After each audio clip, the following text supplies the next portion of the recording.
Assalamualaikum warahmatullahi wabarakatuh. Alhamdulillah urang patepang deui dina jajar carios Rajapati di kamar mandi bagian kedua. Mangga tuh urang lajengkeun deui kumaha jajar cariosna Kang Jono sakulawargi.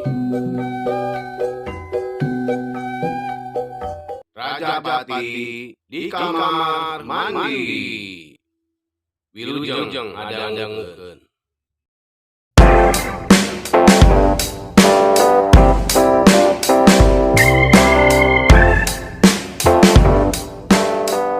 Ari neng kunaon? Cek ngidedah bari ngusapan bau anak. Neng mah hoyong ngabongkar kamar mandi. Eta budak terus ceurik. Laju lompat ke kamar mandi. Bade ka mana, Neng? Mang Jono jeung pamajikanana nuturkeun anakna ke kamar mandi. Itu bapak. Neng mah hoyong ngabongkar keramik kamar mandi itu. Pokoknya ini kudu dibongkar. Yang eta di dapur oge. Anu juru deket kompor gas pokoknya bongkar. Cek budak bari malototan. Astagfirullahaladzim. Neng, emut, Neng. Mang Jono bari ngusap banget budak. Diusap gitu teh, ulah budak kapiluan.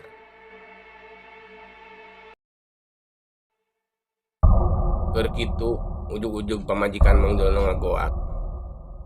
Akang, ya Allah, ya Rabbi. Itu naon anak kamar mandi selesai, kami kamar mandi. Cek pamajikan Mang Jono.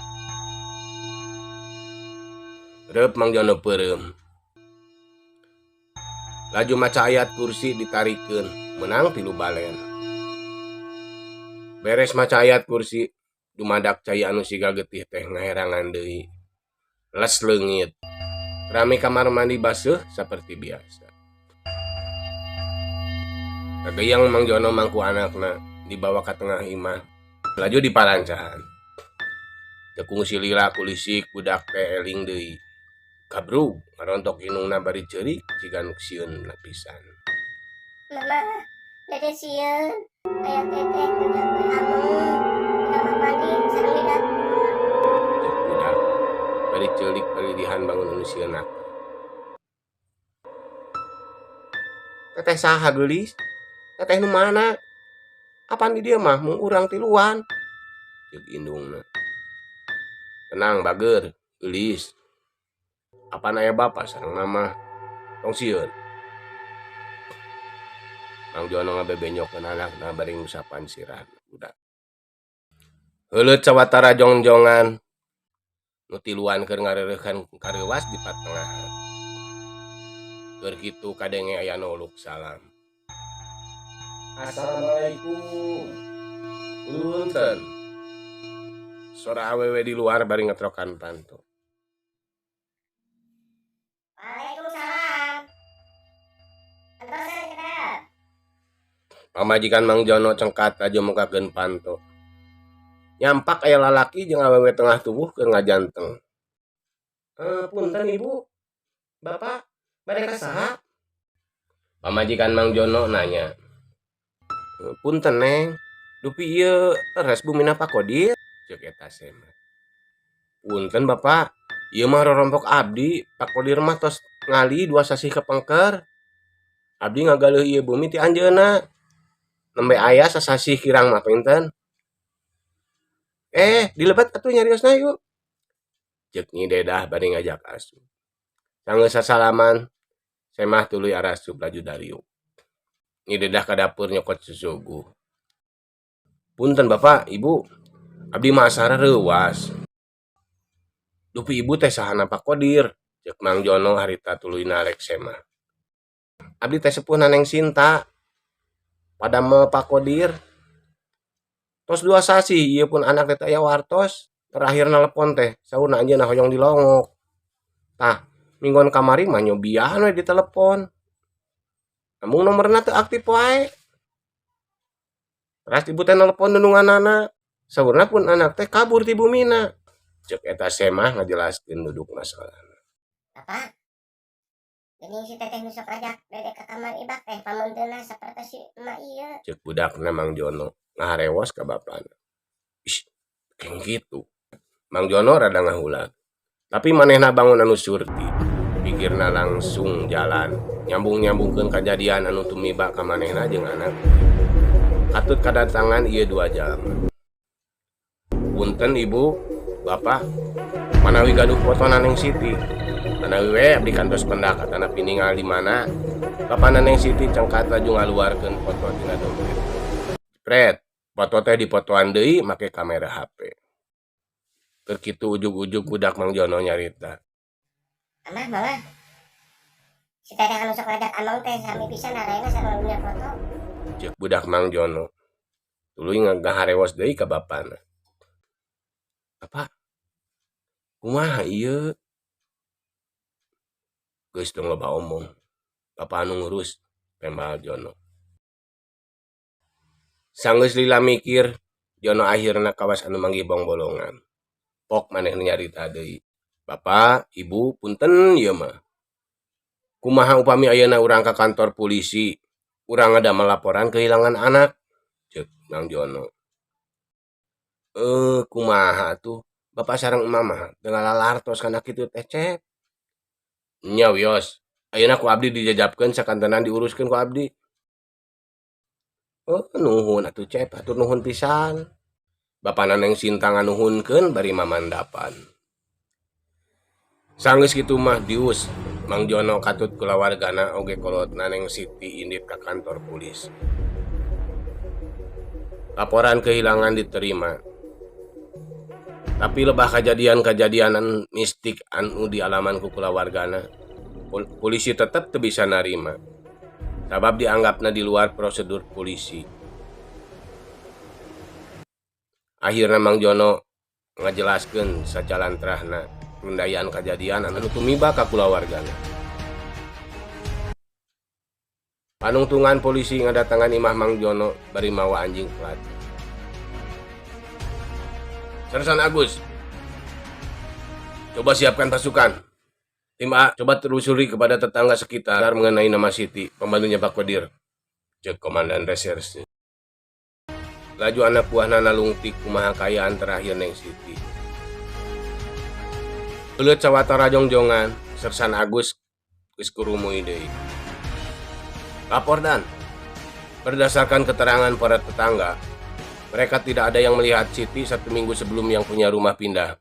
Bahkan saat pindah, Siti tidak ada. Laporan selesai. Laporan diterima. Tim C, laksanakan penyelidikan di TKP. Sanggeus kitu mah tim C ngabongkar keramik kamar mandi jeung keramik dapur hanapeun tempat nenden kompor gas. Kira-kira menang sajero pacul galian di kamar mandi. Selongseng kaambe bau bangke. Lapor komandan, dicurigai ada mayat manusia di bawah keramik ini. Baik, siapkan ambulan dan tim forensik. Siap, 86 komandan. Beki jero bau bangke beki nyambuang. Tim anu ngagali age ampir-ampiran utah uger ngambo bangke anu sakit mabokna. Tekung silila kadenge aya ambulan uwi-uwiwan hareupeun imah jurut tarurun tim nu mawa kantong mayit jeung tandu. Lapor komandan, ditemukan mayat perempuan tanpa kepala. Ngadenge kitu lenggerak inung bapana Neng Siti kapiuhan. Gorehel teh. Layon awewe kira-kira umur 20 tahun eueuh sirahan. Posisi nangkuban. Laju eta layon diasupkeun kana kantong mayit. Lapor komandan, di bawah sini ditemukan kepala korban. Cek tim anu ti beulah dapur. Astagfirullahaladzim, ya Allah, ya Robi. Mang Jono istighfar bari laju muru kaluar imah badeng jeung anak pamajikanana. Di pakarangan imah Mang Jono nyampak jalma geus ngariung. Aya kana ratusan. Kang, urang uwi heula we ka bumi Abah. Teu kiat nya imah. Engkohna karunya si Dede, cek pamajikan Mang Jono. Sanggeus meunang izin ti Kanit Serse, Mang Jono katut anak pamajikanana dianterkeun ka imah metohana. Di imah Mang Jono beuki rame. Jalma-jalma rabuel datang ti jauhna. Sakurilingna dikuribeng ku garis polisi. Tekung silila datang deui mobil polisi. Curut aya nu turun opatan. Tapi nu duaan mah awewe jeung lalaki bari leungeunna dibaregod make borgol. Leumpang luk tungkul semono era. Tah sigana ieu Rajapati teh. Ceuk warga anu keur ngagimbung. Blewer cangkang cai botol pating blower nuju ka eta dua jalma. Geuwat ku polisi di halangan. Nepi ka hareupeun imah Mang Jono, reg polisi nu bawa eta dua jalma teh heureut. Lapor komandan. Tersangka Kodir dan istrinya sudah ditangkap. Ceuk eta polisi anu ngawal Pak Kodir katut pamajikanana. Keur kitu ujug-ujug aya kenteng murag pas lebah tarangna Pak Kodir. Tetap tarangna keluar getih. Pak Kodir beungeutna baloboran getih. Tah rasakeun. Dan naon oge geus meunang babales nasihat teu diengkekeun deui. Ceuk warga bari pada ngahaukan.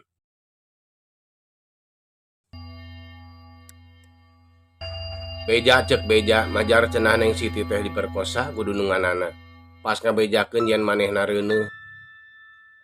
Dununganana kalap sieun katohian pamajikanana. Akhirna dununganana mergasa Neng Siti. Memeh dimutilasi Neng Siti ditembak heula tarangna. Alasan ka pamajikanana Neng Siti rek kabur mawa duit puluhan juta jeung perhiasan emas.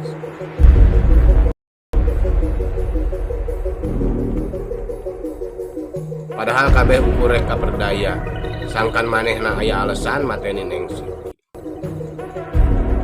Akhirna Pak Kodir jeung pamajikanana unggah balewatan.